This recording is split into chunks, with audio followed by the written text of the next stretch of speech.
大家好，我係 V Bike 香港編輯 Francis 啦。今日就嚟到1年1度嘅香港電單車節，就今次就嚟睇下咧，今年咧就有咩睇啦。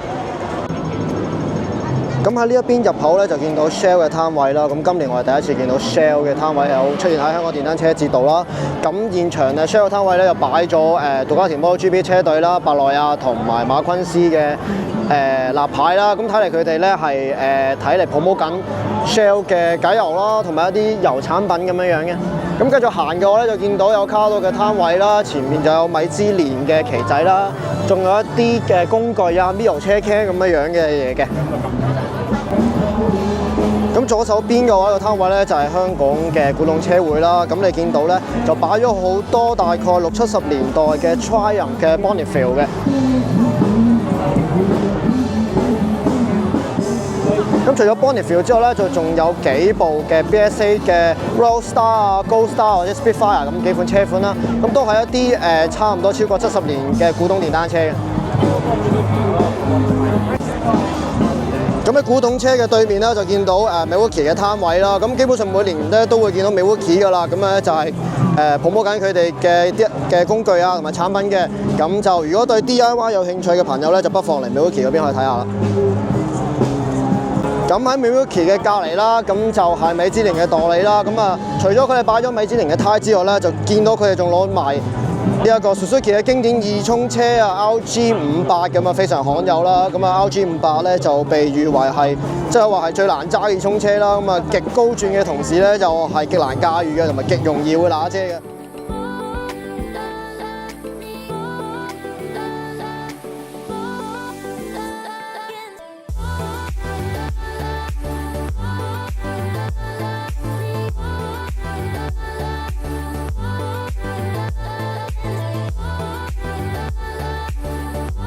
嚟到車展嘅另一邊啦，就開始見到唔同嘅代理商咧就嘅攤位啦。咁咧依家就望緊咧就係 Dimension 嘅代理商嘅攤位啦。咁 Dimension 咧係一間電動車嘅 branding 啦。咁除咗佢哋有呢個電動嘅爬雞之外啦，仲有一啲電動嘅綿羊、電動街車咁樣樣嘅。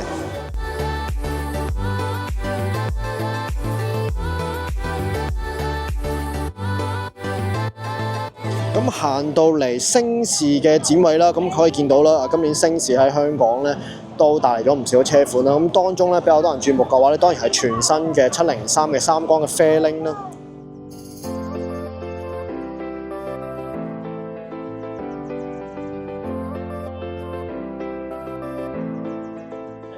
咁同時有另一款嘅 ADV 綿羊368G 咧，都比較多人關注。咁相對地嚟講咧，同級的確係比較少見咧，一種比較純正啲同埋比較硬派啲嘅越野綿羊嘅。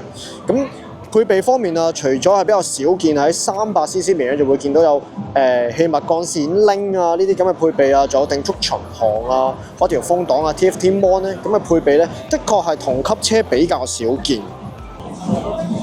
咦？除咗星士之外咧，居然仲見到可越嘅新車 ZF58 喎。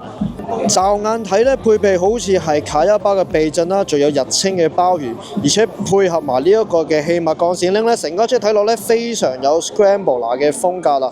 咁唔知目前售價係幾多咧？希望啊 V Bike 香港之後日後有機會可以試到呢架新車啦。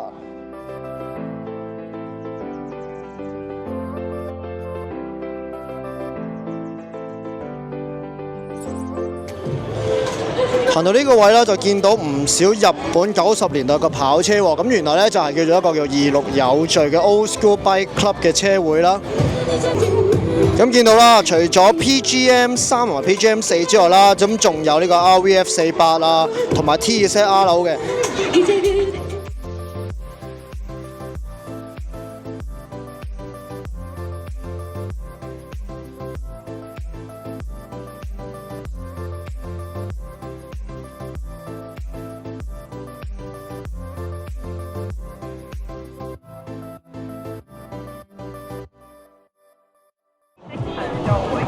唔該就嚟到鐵騎館嘅攤位啦！嗱，今年咧真係第一次見到鐵騎館咧出現喺香港電單車節喎。咁同時佢哋亦都準備咗啲小遊戲啦，咁就俾現場嘅車友啦去玩啦。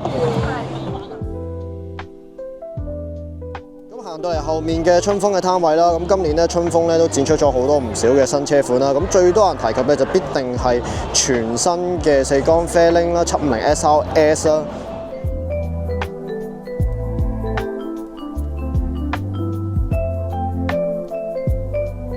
咁除咗4缸嘅750 SRS 之外嘅話咧，咁3缸嘅675 SRR 咧，咁相當多人注目㗎啦。咁呢個作為呢個中量級嘅3缸嘅跑車嘅話咧，咁同級市場上咧呢個價錢的確比較少見。咁所以都吸引咗唔少人咧就去試下呢架車啦，咁啊體驗下大概嗰個騎乘坐姿啊同埋感覺咁樣樣嘅。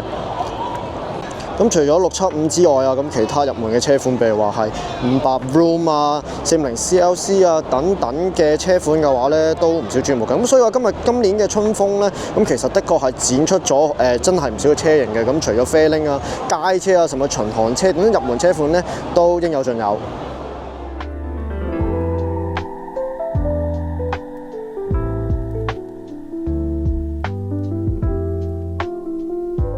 今年嘅電單車節咯，可以好明顯睇到啦，車會嘅數目咧係比往年嗰幾屆多咗好多嘅。